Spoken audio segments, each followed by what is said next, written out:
Hey Mike, what's up, man? Hey, buddy. Hey, that's where you transmitting from there? That's not the normal. I don't see your sword in the back. Your Yeah, uh where's my? your Oh shit! bookcase of How to holding? how to get here? I Uh, don't know. I'm in the Dirty D. I'm in Detroit Rock City, which Oh. is kind of apropos, considering our guest tonight. Oh. But before we meet our guest, we normally do a word game. And everybody, I apologize for my sound quality. I apologize for any camera quality. If I wind up cutting out, Mike has to take over and I have to jump back in or something. Apologize for that too. Oh, so do I. I'm So do I. yeah, I'm right now on LTE connection because I'm in a hotel room and my Wi-Fi here is so crappy that I'm doing this from the phone this time. So hey, wait a minute, should I do the thing? Like, No, hey, no, no, don't. I'm in my No. truck. Don't. No truck. No truck. Right. We normally do the word of the day. I'm going to do something That's a little different. Oh, okay. All right. All right. All right. Yep. This is a good one. So all the kids and their all the kids in their slang these All days. yes, all the things they're shelving and all that stuff. Yeah. Yeah, We're yeah. learning All all right. kinds of words. Yep. So this is gonna be to see how old you is, Mike. How much you've been keeping up. All Oh. right. I'm going to name some words, and then I want you to try and see. Now, these are all ones that all the kids are speaking nowadays. They're not off the wall or anything like that. They are very used words that you might hear in a high school right now. Okay? Very cromulent words used by youngsters. Gotcha. All right, I'm Yes. All ready. right. I'm ready. Go You for it. ready? I'm ready. All right. Your first word is turnt. Turnt. Uh, Turnt. turnt. Like I turned in my homework. No. No. Turnt. That turned what I thought it was. No. I That's don't. like I'm turnt. I'm really turnt tonight. I'm Oh, turnt up. is that kind of like being salty, or is that just turnt as in like you're sized? Is turnt the new sized or the old Yes.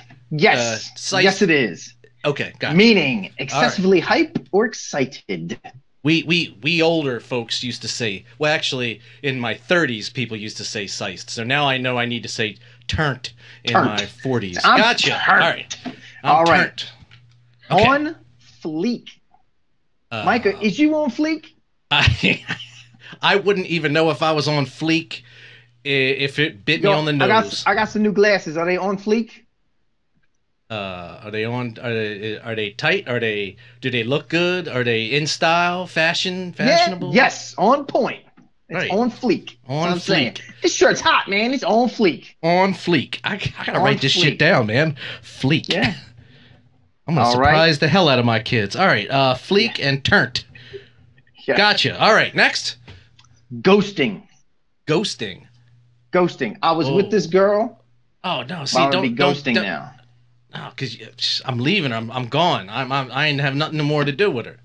Ending a relationship. That's right. However, I'm a it's by ghoster. simply ignoring the person entirely, like a ghost. Ooh, I'm Right. ghosting. Don't answer the Right. calls. No texts is like you did. Gotcha. I knew that one. Go ahead. Go ahead. All right. Next. Ready?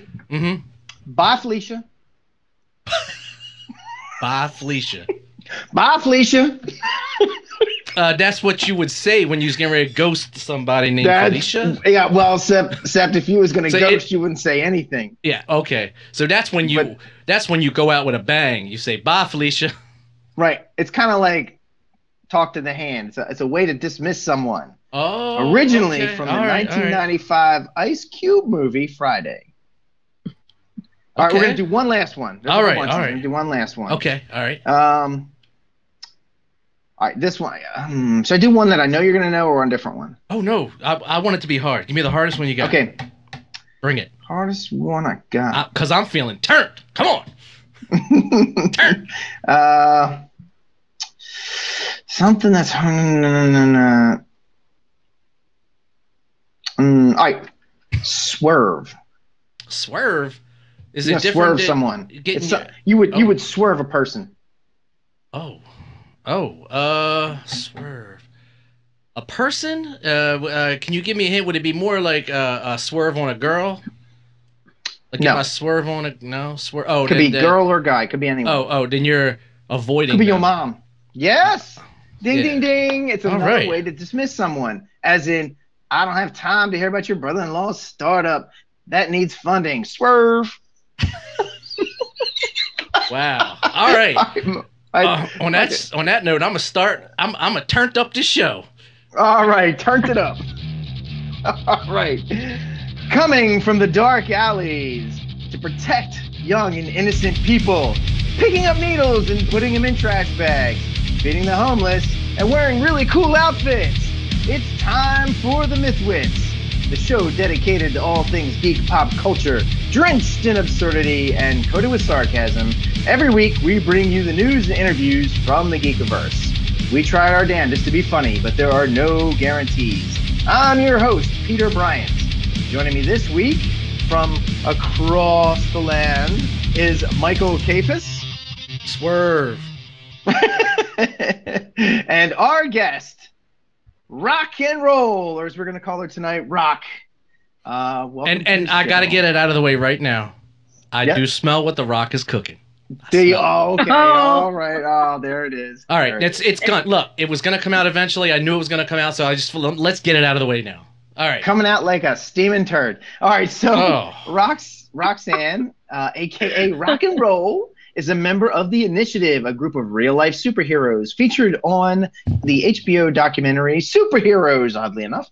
The Initiative is an international grassroots group of everyday Joes, and I guess Joannes, Joettes, Joes and Joannes, Josies, right, or Joannes, or Roxannes, who are trying to change the world one good deed at a time. Roxanne is also the co-host of Heroes 101 Radio, co-founder of the California branch of the Initiative, and founder of Superheroines Initiative for Women.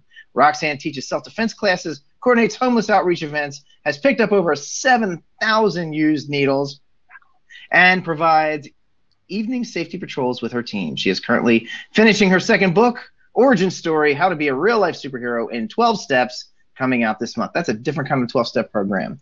Roxanne, welcome to the show. Thanks. I'm happy to be here. Awesome. Yeah, so James had referred you to us. James Carpio, are you guys buddies? Are you?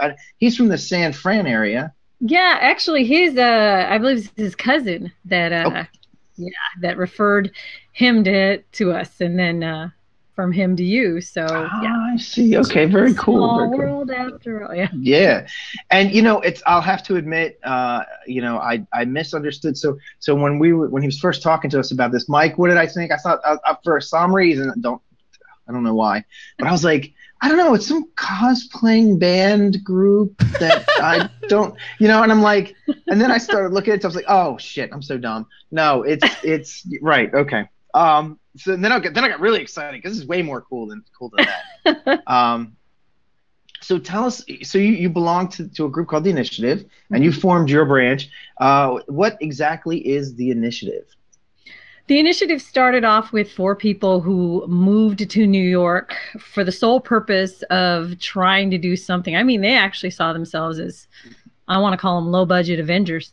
I mean, these guys, they were trained in different tactical, they had some people who were military with them and such, and they would train in ways to patrol at night around New York City and keep people from being victims of crime. And these guys seriously dedicated so many nights a week to just being out there, rain or shine, and that's where it started. It was solely a patrol thing. And these guys, they were so dedicated that they ended up in the HBO documentary. And from there, it took off, and people wanted to join them.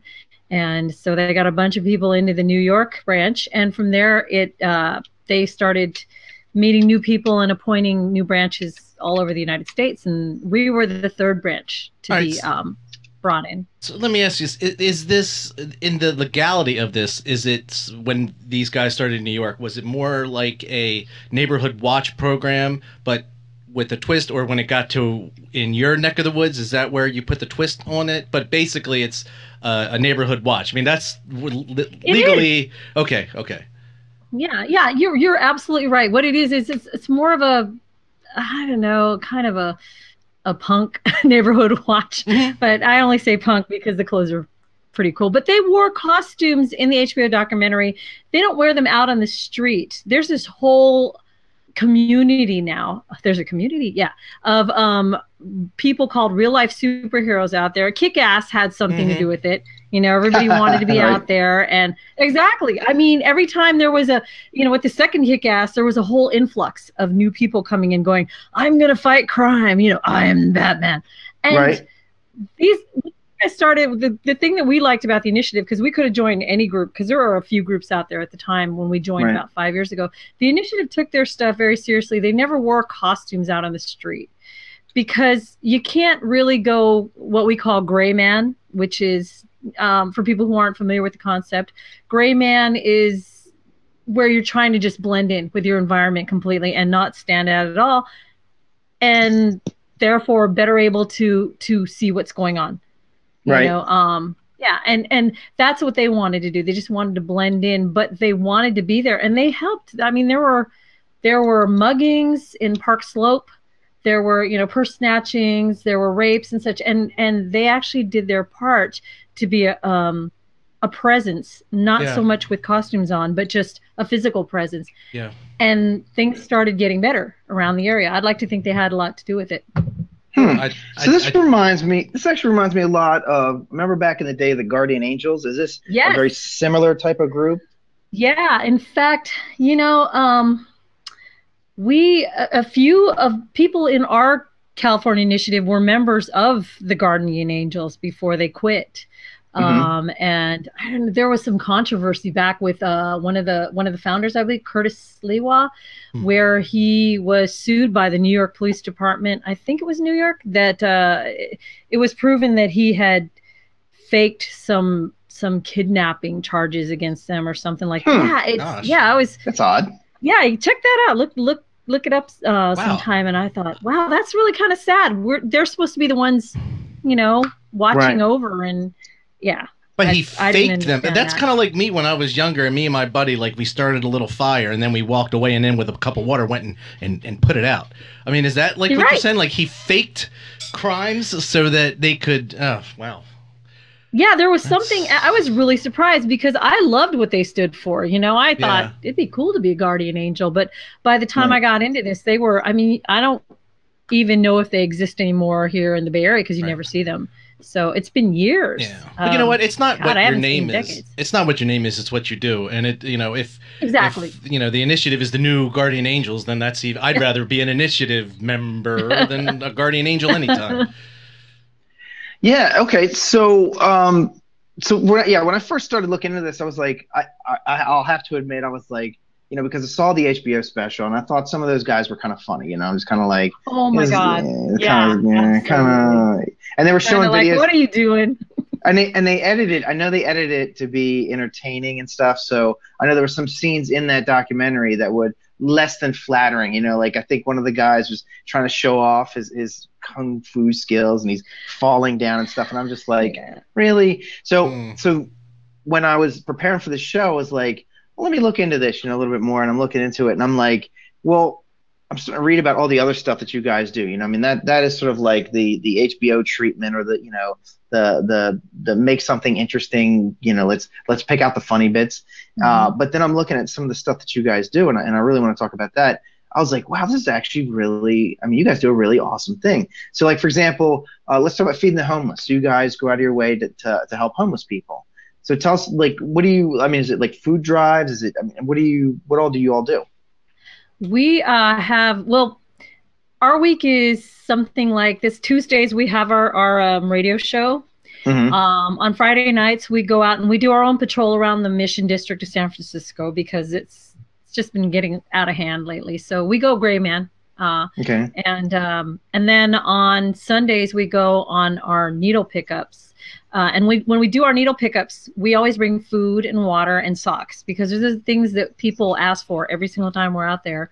So we have those every week. But on our monthly outreach events, we set up what we call is a free street boutique. So we have all these rolling racks for clothing that we purchased, and Old Navy donated thousands of hangers. Wow. And then our friends, and our friends and families, they donate all the clothes. And what we do is we go set up like at, Civic Center in front of City Hall, San Francisco, or we'll go to Berkeley, a place called People's Park, where there are just tons of people experiencing homelessness, all at once.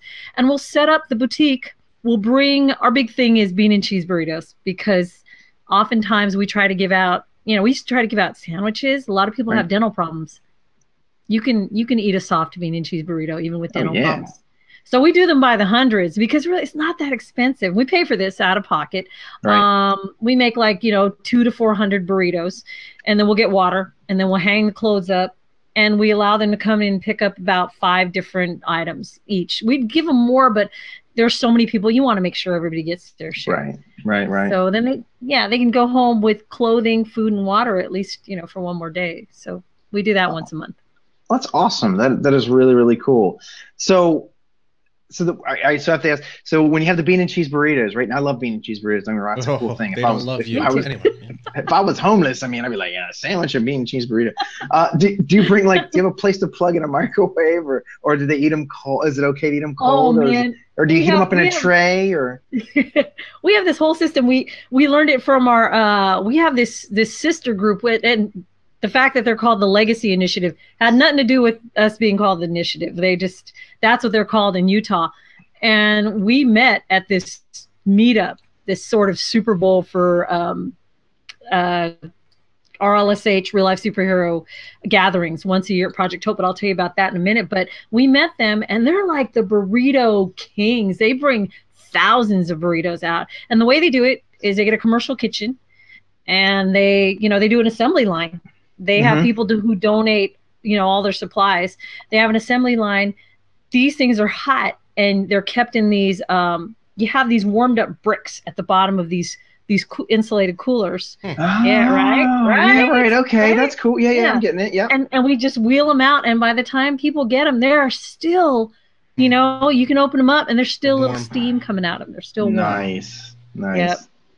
Oh man, I bet people's faces light up when you show up with burritos and food, and it's a warm meal. And honestly, I was homeless for a short time, and I know what it's like. I didn't have it's rare you get a hot meal. So for me, I'm going, here, and they don't have to eat it right away. It can last for a while, and they're pretty happy. Just the fact that somebody's talking to them, where usually people don't want to make eye contact because for whatever reason. So right. So, but by the way, the people in that documentary, we know almost all of them now. We've met and hung out with all of them. They're nice people, but yeah. Right. If you have any questions, just let me know. So, Mike, did you? Okay, I was gonna ask a question, and I'm not coming at this from like a cynical perspective. But and I work in the drug treatment field as well. So I'm just wondering, and I know that the country tends to send all of their homeless to California, to San Francisco especially. Right. So I do understand, taking that all into consideration, I'm wondering, because I think it's different on the East Coast, but on the West Coast and where you are, how much of it would you say is more of a chosen vagrancy, or I guess no, not a chosen vagrancy, like a either just a complete drug issue versus the other was, what is it? I don't know what the percentages would be, addicted and or mentally ill that just can't live in any other way, versus I guess people who are just down on their luck and hopefully will be able to move on to something. I mean, like you were saying, like yourself, temporarily.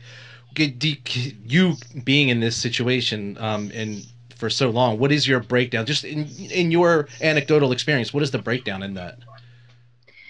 I would say, and that's a good question, because people tend to turn a blind eye because they think they want to be homeless. They want to, they want to be out there. That's true for a lot of them. For a lot of them, they're when we're out there, if we see maybe 30 to 40 people during our needle pickups, I would say a good 50% you can tell they have mental health issues, and that they choose to not be in the shelters. Well, right now we have a problem with the shelters anyway. I wish I had the stats in front of me, but it's ridiculous how much of a waiting period there is right now for beds at shelters. Sure. But with that, they still at least 50% have mental health issues. So yeah. And that checks out. That checks out with a lot of the reading that I've done. My family, the family business is assisted living, and they have a lot of mentally ill people, and a good chunk of them, not most of them, a chunk of them have come from living on the streets and have come into the system, and they provided them a home. These are people that, they say, well, why don't you get a job? Why don't you work? It's like, well, what you don't understand is a lot of people. So if you take somebody who's too mentally ill to actually hold a job, they've got, their mental illness keeps them from being able to talk to people in a proper fashion. Like, you wouldn't want them running your store. You wouldn't want them waiting on your food. What do you think happens to them? Do you think they just magically have they're just going to magically be taken care of? And the state has defunded a good portion of their mental illness treatment. A lot of the institutions have closed. They've moved it into the private sector.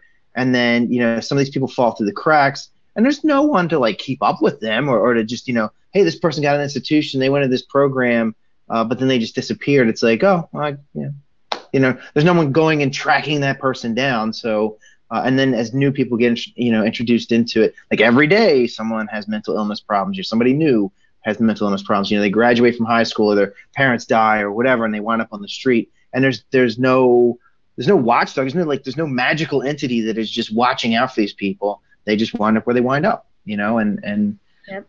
They don't have anything to turn to. And then, there are things, they'll say, oh, well, there's things they could do. There's system, they could go through this. It's like, what you're missing is that they're mentally ill. How are they going to go through the system? They're going to go someplace and fill out paperwork.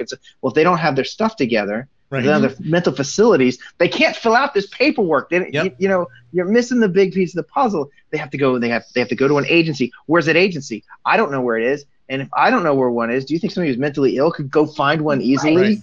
Yeah. So yeah. I think that's it. I think it speaks a lot of what you're doing, Roxanne, which is you're actually going out into the community. And I'm sure that there's a lot. It's not just you're giving out burritos and you're picking up needles. I'm sure the interaction. RK, tell me. On average, when are you going to, or how many times have you been able to at least, give someone some advice where they were like, oh my gosh, yes, or help someone along to where they now don't have to be there. You know what I mean? You are making a difference. It's not just that you're giving burritos out, I'm sure. I mean, there's no doubt in my mind, but. I used to, I'm backing up.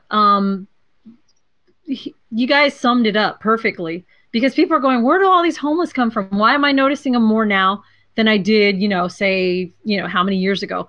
And you're right, these institutions closed. So when people say, what would you do if you could change it? I'd get these guys back to where they can get professional help, to where they're comfortable with people who are trained, to help them live each day, as they should be, So that is the problem. You let them all out on the street, and these poor guys, like you said, they could barely function in society, and now they have to function out on the street. So when we go out there, when I first started going out there, which was almost 6 years ago, 5.5 years ago, I always felt defeated. I felt like we were putting a freaking Band-Aid on this just gaping wound.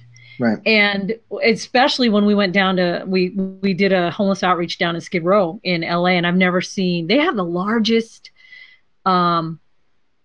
population of homeless in the country, with anything from 3 to 11,000 on any given day. Ooh. Just down, it's right. We gave out food. We had hundreds and hundreds of burritos. I swear to God, we were swarmed like a zombie invasion. I'm not even kidding. They were coming, they were climbing on the truck, and it was scary for a second. But yeah. But everybody wanted some food, So and that was that night I went, God, we're not helping. And somebody went, you talked to that person, you hugged that lady. You can't discount that. You can't say that you didn't do anything. Right. You can't say that you gave somebody maybe a little more hope that not everybody's pissing on them or doesn't give a damn about them. Somebody cared. So But during our week, we try to do what we can. We don't want to just give them food and leave them.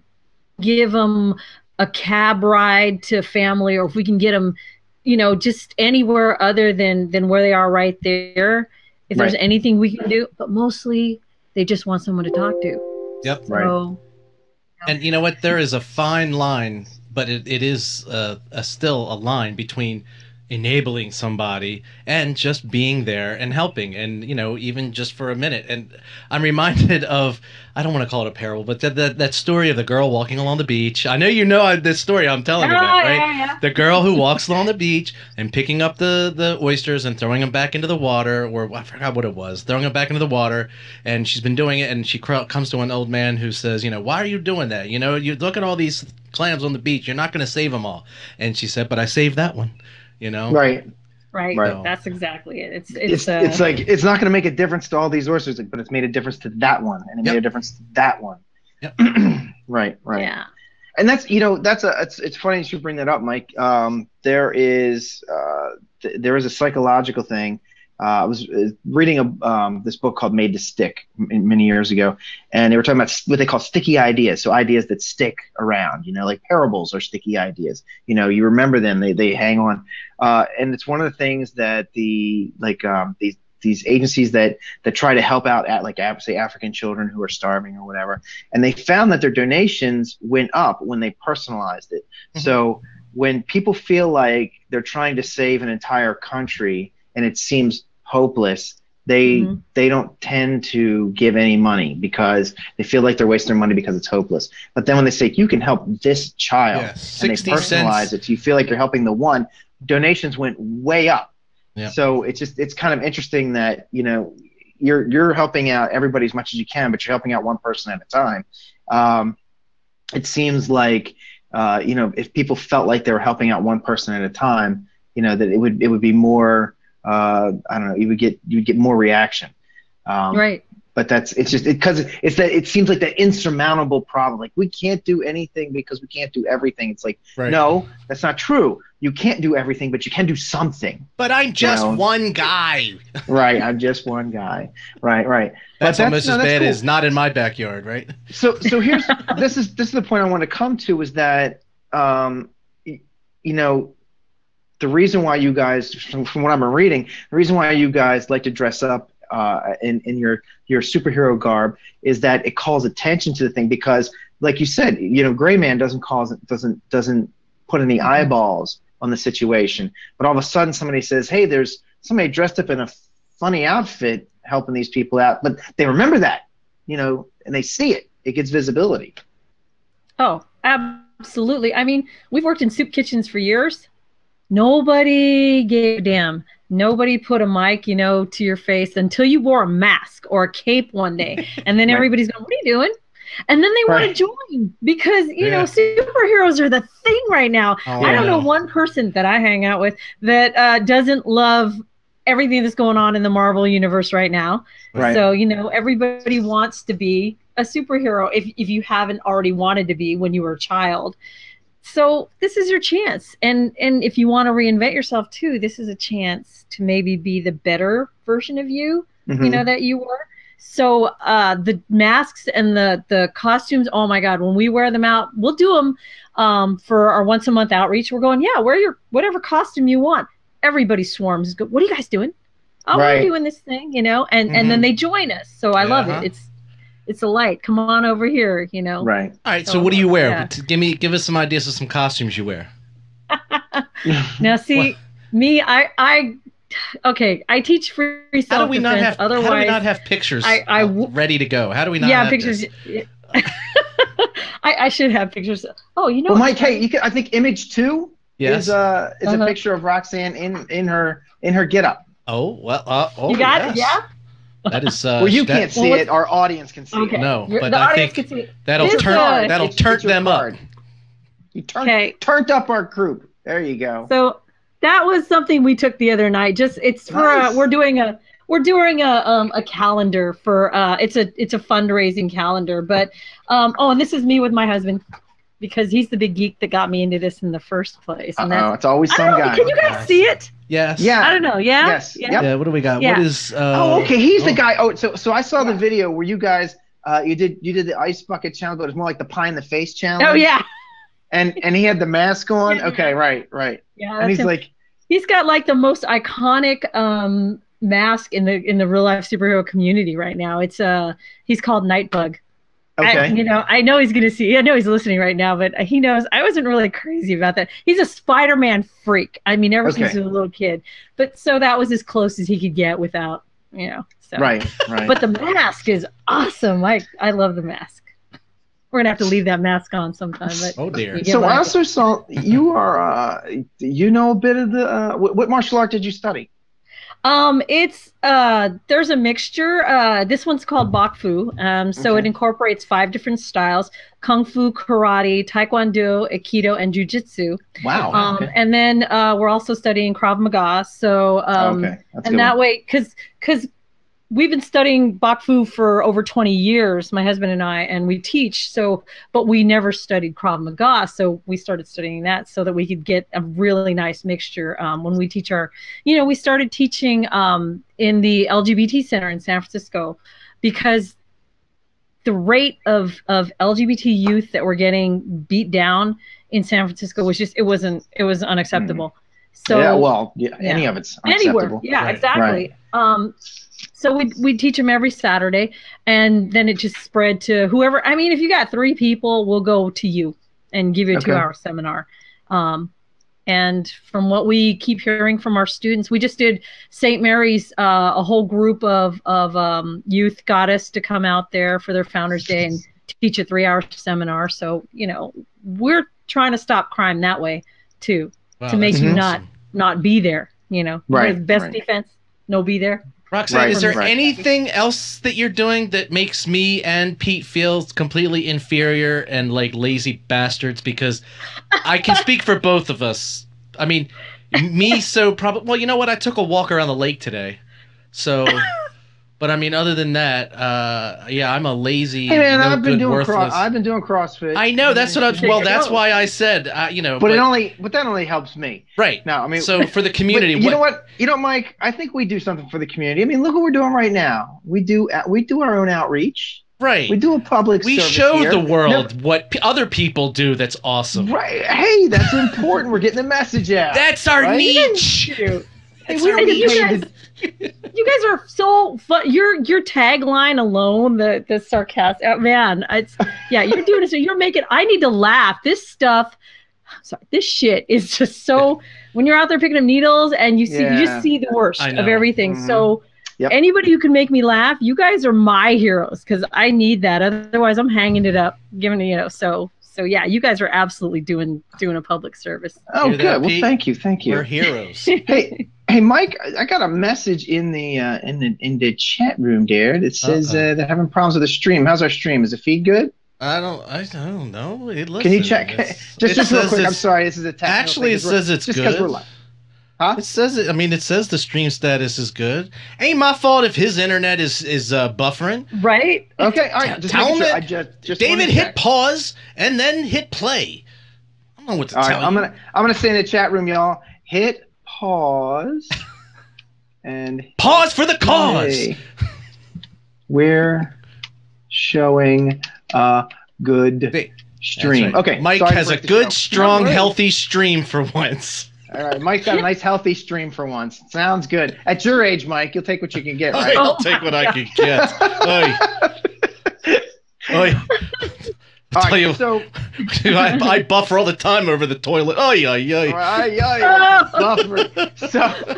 But no. All right. So in all reality, so when you guys have done your patrol, when you've done patrols at night, and you're doing your neighborhood watch type stuff, have you ever actually had to intervene on crimes, or have you ever had an incident that was a little hairy? Because I mean, you're out there doing that. So what's the worst thing you've run into? Like, has it gotten scary? It's gotten really scary. It gets scary. Yeah. We've had people come up and we stopped people from. There was a robbery suspect that I teach my kids good positioning and awareness. Now, I'm not going to get too close to someone who has a gun. That's bad No. positioning. Right. Yeah. So we follow them though at a distance, and we stay in touch with the police, because that's basically what we are. We're a second set of eyes and ears for them. We don't freaking think we're Superman. We know we're not bulletproof. Right. So you know, if I'm sorry, but I practice personal safety first, scene safety. Yeah. And then, you know, if we can intervene. But yeah, we've helped stop robberies. We've stopped vandals several times. People have come up to us really drugged out, and just when we were picking up needles, this is during the day, and we're sure that we were with the feds or something. So when they do that and they want to get violent, you know, we just, hey, it's your alley, we're out of here. We're going to back up.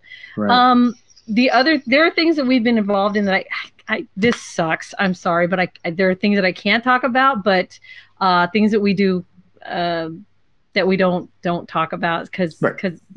You know, that's fine. So, but we can't let the terrorists know what we're doing, because if we do, then they'll know what we're doing. They know what we're doing, right? And then the terrorists gonna know how we do what we do. Exactly. Right. He's got it. Right. But yeah, so every time we go out there, we've had, you know, you got to break up the occasional. Basically, when you're going out there, you want to help walk women home who are alone and trying to get home, because that's when, you know things really go badly, is when someone spots a lone person. So and also, you know what, nothing has to be inherently dangerous of a situation, and you're absolutely right. If you see just a woman or a man, whoever, just walking home or walking somewhere by themselves, why not just walk along with them? Of course, then that might freak them out. You know what I mean? It's like, hey, you know, I'm in a superhero suit. Can I walk you home? You're like, no, get the fuck away from me. Right, exactly. I mean, I'm sure, you know, it's... So what we'll do is we'll keep a distance, and we'll just chat amongst ourselves, like, oh yeah, we're kind of walking this way too. And the fact that there's a female, they don't feel as threatened. They're going, oh, they're talking to another girl. It's you know, they're fine. So why is this guy in a ball gag following me? I've been beaten up by a woman in kung fu class, so you know I could be scared of women. Yeah, that's true.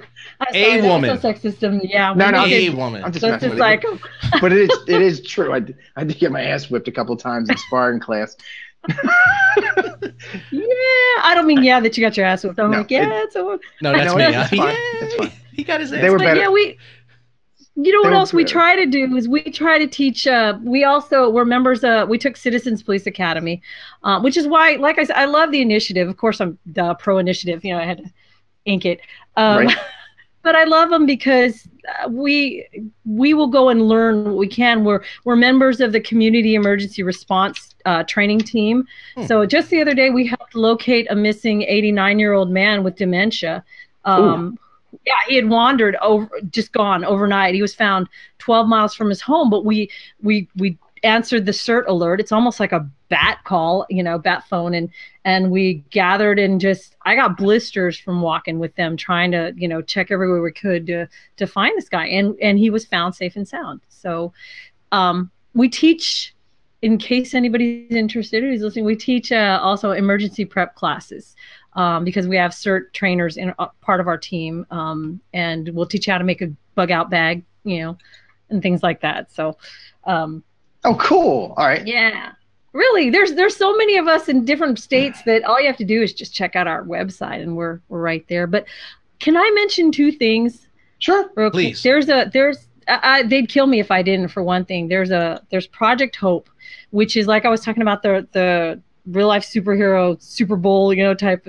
It's not as far as sports, but it's a gathering once a year of real life superheroes in San Diego during Comic-Con. And the reason we do it during Comic-Con weekend is because that's where they tend to push the homeless. They want them to get the hell out of eyesight. Yeah. You know, all the tourists come, right? And so these guys are just totally displaced. And that the Star Wars opening, right? Yeah, right? So what we do is that's when we get the Legacy Initiative, our sister group in Utah, and we meet up with a guy called Razorhawk, who is organized. Razorhawk and the guy from the Superheroes documentary that you watched, Mr. Extreme.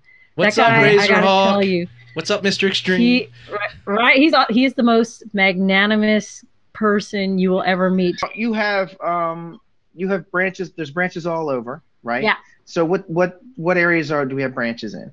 We have Washington. We have California, northern and southern. We have Illinois, Boston, Tennessee, New York, and oh my gosh, the UK and Virginia. Right. Okay. Now. Oh, Virginia. That's near us. So wait a minute. So not Washington D.C. right? Washington State. Yeah. On the left coast. On the left coast. Right. Okay. Virginia. That's near us. Now, what about D.C. or Baltimore? Baltimore could use something like this big time. Oh my God, Maryland absolutely could use some. We're always recruiting, so if somebody's interested, we there are some groups that'll take anybody, and you should. But I also believe that you should have a place for everybody, because you're not necessarily going to want someone out on nighttime patrol with you who has absolutely no training or no concept of situational awareness or anything else. So obviously they can help in another section. So we take anybody, but we'll make sure that you're where you want to be and you're happiest. So anybody, come on, guys. Right. Yeah, I would be I'd be very scared. Certain areas in Baltimore City. I don't know if it would. I mean, it's got to be like that in some places, even in San Francisco. There's got to be some areas where you're like, you know what, we're not going to go here. We want to make a difference, but not like kill ourselves. Exactly. Oakland. There are parts of Oakland where you have to really be careful, and definitely parts of San Francisco that you're stupid if you go there without Kevlar or even just being there. You're not a cop. You're not getting paid hazard pay, so forget it. Just let them do it. Right. Yeah, we when we were doing some surveys of the city. When I work in engineering, so we were doing pipeline surveys in the city. There were sections we didn't go into certain times of the day because here we show up in a truck, right? We get out of the truck and we're doing measurement stuff. And I remember I wasn't even I knew what was going on. I saw this guy on the corner. And he's doing the handoff of drugs with people, right? And I'm basically just not even paying attention to him. I'm rolling my wheel, taking a measurement. I'm like, I don't see you. I don't care. Do what you got to do. Hey man, I'm just doing my job, right? Scooty doo. Right. And he looks over at me and he's like, you all need to get out of here. I was like, I'm rolling this way now. I'm out of here. Exactly. And I went and got in the truck. I was like, we're done. Let's go. Yeah. Seriously, we don't get paid enough for this, so we're out. It's their area. They know it. They don't want you there. Just bounce. Swerve. Swerve. Right. Swerve. I'm a swerve. I'm ghosting. There you go. I ain't even saying bye. That's why you say bye, Felicia. Right. Bye, Felicia. Hey. See, I learned something. Let's get this truck turned up and ghost out of here. See, that was on fleek. Okay. That was on fleek. Damn. We're gonna be modern here. And there, you just lost half your audience. You're going, okay, we're done. Right. So, all right. So, if people want to recruit, if people want to join and want to form their group, how do they do this? They go to the initiative. Our website's it's initiativecollective.com. Okay. And that's where we all are. I mean, we're all over Facebook too. If you look for California Initiative, Virginia Initiative, just type in a city and initiative. One of the ones I mentioned, and you'll find us. So we're so easy to contact, and our response rate is so we're quick with responses. Okay. But one thing I wanted to say, because I was going to say that they will kill me if I don't put a plug in, is for that once a year meetup in San Diego during Comic-Con weekend, because I was saying that they push all the homeless out during Comic-Con weekend because they don't want the tourists to see that. Project Hope, right? So, is that the one? Yeah, right? Okay. So they feel, I think that's the worst time for homeless out in San Diego. And that's when we go out and we have our costumes on for that, because they're used to people in costumes during Comic-Con weekend. Right. And believe it or not, they're more receptive to people in costumes walking up and handing them food. And what we do for Project Hope, which was put together by Mr. Extreme from the HBO documentary, wonderful guy, I love him, and Razorhawk, this guy from Minnesota who's been doing this now. This is our 6th year for half a year, we gather up sleeping bags, backpacks, toiletries, food, water, hats, anything that can help them out there in the San Diego sun. And we bring it all to Project Hope. That's what this is called. Out in San Diego, we go and put it all together in a parking lot. And we all go out in our costumes, and for 3 or 4 hours, we go and we seek out the homeless population, and we hand them these backpacks and sleeping bags and such. That's happening Comic-Con weekend. So anyone who wants to join us, all you have to do is look for Project Hope for RLSH. Project Hope for RLSH on Facebook. And it'll take you right there. It'll show you pictures. It'll tell you what to expect, what to do. You don't have to bring anything but yourself. And I promise you, you do this one time and you'll get hooked, because there's this kindness that's really hard to find anywhere else during that day. And suddenly you feel like you've met old friends, and you keep the connection 6 years later. And I'm can't wait for the next one. So Comic-Con weekend, July 23rd, Project Hope. So I have an idea. I'm gonna channel this guy I used to work with. Okay, so I used to work with this guy. He wasn't too bright. I'm gonna channel him right now. I say, hey, I got an idea. Why don't you give the homeless people superhero costumes and take them to Comic-Con? You know what? And then they won't kick them out because they'll think they're cosplayers. You know what I'm saying? You know what? That would be fantastic if we could get into Comic-Con. Yeah. Right. I'm just kidding. Oh, ticket money for a ticket. Do you know I've never been inside? Well, we were there we were actually invited in for the premiere of the superheroes documentary that year. Right. Then we got to be there for the screening. They got to ask us, there was a Q&A afterwards. Other than that, I've never been able to get a freaking ticket. So, we're waiting for our invite. I mean, we're celebrities, right, Mike? I mean, we're just, yep. Oh yeah, we're celebrities. All right, we're comedy. How idiots don't run a podcast? Right. Video. How idiots do not broadcast their. Yeah, right. That's us. The Comic-Con, we're off fleek. Yeah, we on Fleek Street. No, hey, to be honest though, I mean, to be fair, to be fair to us, normally people who do shows, they have an engineer, right, who does all the stuff. We have to do everything and be entertaining and write material and do research and. That's what I need. I need a shirt with just and symbols on it. Yeah. What do you do? And And everything. I like a guy with like 50 hats on. That's me. Right. I'm the hat guy. All right. So hey, let's wrap this up real quick. So let's go through the links. Let's go through the where we can find you links. So we have the Initiative Collective. That's the go-to place. Right. .com. Right. And then for Facebook, you can go to / New York Initiative. Mm-hmm. And it just New York. There's not a San Diego or just a.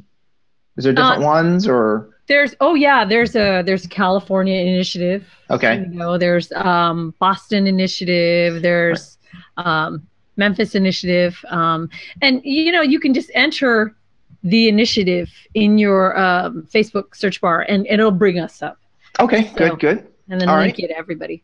And we can find you on Twitter at rockandrollx_ALT. Yeah. And you have a YouTube channel, but I'm not going to read that because it has a lot of stuff. It's in the link down in our notes. Yeah.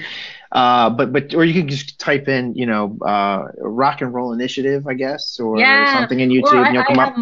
Exactly. I have my own website. It's iamrockandroll.com. Okay, that's right. And then you have blogtalkradio.com /heroes101, which I guess you go in and talk about your work. We have guests that come on our motto is to help people live a happier, safer, healthier life. And we've had like Mark McYoung come on to talk about self-defense, or we've had Chase Masterson from Deep Space Nine came on. Okay. She started an anti-bullying campaign, and we're like, yeah, we're on board with that. So it's fantastic All right. Awesome. Well, thanks for joining us, and one question. One quick question. All this talk, all these what do you call it? Links and everything else. And I have not heard one thing, and I'll bet you're going to say, no, we don't have anything. If anyone wanted to donate money to the initiative for your particular group, for, actually helping you guys hand out clothing and bean and cheese burritos, where can we go? Come on, let's hear it. Come on. God. We don't have anything. HopeSyndicate.com. What? They have a button for Project Hope. So, all right. Yeah. You know what you guys need to do? You need to start a Patreon. Yes. Have you guys considered that? Everybody says we got to do that. We absolutely. I bet your Patreon would actually do very well. To me, this sounds like something that is prime for a very good, very successful Patreon. See, you know what? We have to now because everyone keeps telling us that. And so we're lagging on our part. Okay, tonight after I get done with you guys, guess who's going to start researching Patreon? It's real easy. Patreon.com. Go there, check it out. You should start one. We would start one, but ours is not really primed for making. No, we're not doing guys anything. Actually do something, tonight we're not even putting a fucking product out, so whatever. So. Mike's got that awesome TARDIS exploding picture thingy behind him. So and I think our backgrounds are very condimenty. Really? I'm representing mustard, and you are representing ketchup, and there's Pete representing just plain old mayonnaise, but whatever. Right. Now my office is actually usually I got a really cool office set up behind me. I got I set my office up like a studio so that it'd present well on camera. Nice. But I'm not there. You're traveling right now. Yeah, right. I won't be traveling this week. Is that a Pollock? Is that a Pollock behind you in the hotel room? No. Okay. Is that what? No. All right then. All right. Well, Mike, let's wrap it up. Let's wrap it up. We'll pretend we're wrapping it up. No. All right. We are definitely recording anyway, so we are wrapping this up. Wrapping it up. Okay. You just enjoyed another awesome episode of the MythWits. At least we hope you have. A special thanks goes out to our guest, Rock and Roll. Make sure to check out the real life superheroes, the Hero Initiative. Join us for a live broadcast every week, Mondays at 9:30 p.m. That's if we actually broadcast Eastern Time. To catch the full show. Jump into the chat room and ask our guests questions. We had people in the chat room. Yeah. They asked questions. Yeah. Where the hell are you? Where are you? Oh God. But you can always catch the encore episodes. Hopefully this will be one of them. And the podcast version at our website and on iTunes. You can find our website at MythWits.com, and you can visit us on Facebook, Twitter, YouTube. Do the follow, subscribe thing wherever it's appropriate. Please give us comments and links and stars and all that good stuff. MythWits is a 187.com production when it's being produced and is protected under a Creative Commons license. You can download and share with whoever you like. Just don't change it and don't try to make money with it. Make sure to check out 187.com for more cool stuff and join our mailing list. Our live episodes are edited into bite-sized bits and released on the following week. Right, Mike? Following week. Hey. Following some week, following the week that it was done. A lot of time follows other times. Interviews are on Mondays. At least I backdate them that way. MythWits on Wednesdays and Game Time on Fridays. Thanks everybody for listening, especially since you didn't listen to this one live. Tell your friends to tune in when we actually broadcast. And until next week, Mike. Hey, Mom. Bye, Felicia.